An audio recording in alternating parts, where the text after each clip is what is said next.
Uhleli nje uthe nyata, awuzami nokufaka isiko, awufuna ukuphangela wena. Into yazi yokumana usilungisela ngempela nezinifu. Umana ufundekela apha endlini, uthandaza usingqulelana ngamaphupho. La ngamazwi aphoswa zinhliziyo ezinengqondo ngathi uqaqamba izinyo ngalamazwi umfanekiso wendalo umonde ngesisipho ngabula inzima. Siphiwe sonke ngokufana ntombi umahluko kuba sekubeni xoxe kwimpondo zankomo kwenyeza zivuka ngakunye kugweni eyayifumbethwe ndimhla ndigxwala ndithuza esibelekweni yaziwa ndim namawethu quka noqamanda endandiyigxwalela ihleli kum emagxini esandleni nasengqondweni kuthi mandithabathe iphetshana londlala ambalwa amabinzana aqengqeke engqondweni. Omnye wazalwa efumbethe ukuzenzela ukuzakhela ukuzisebenza ze omnye wafumbathiswa ubuciko bokubumba amagama dume esizweni.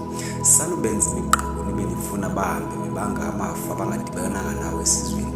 Zolane nizikise ukucinga hleze ithi kanti nimile nje mna ndiqhuba ndinangasemva niqabele eqongeni niyiphumele intaba esingisele empumelelweni.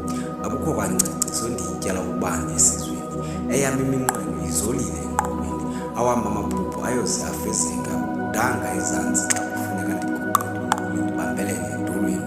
Awufuna ukuphangela okhongozela kwesakho isandla uzungamenzi intlekisa esizweni, uzungamenzi ikhoboka lakho awulazi ngomso lakhe ebutheni.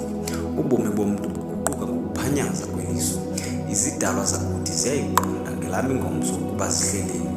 Ndiboneni kwangoku ndixele kwenkwenkwenzi lisebumnyameni liyothi xa livela ilanga kube yinqaba ukunibona ndibe ndivele ekukhanyeni.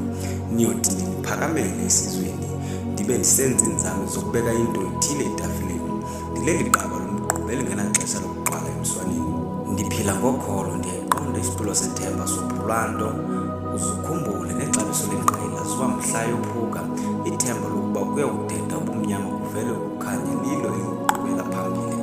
Kuyawude kube cosi kubele makwande.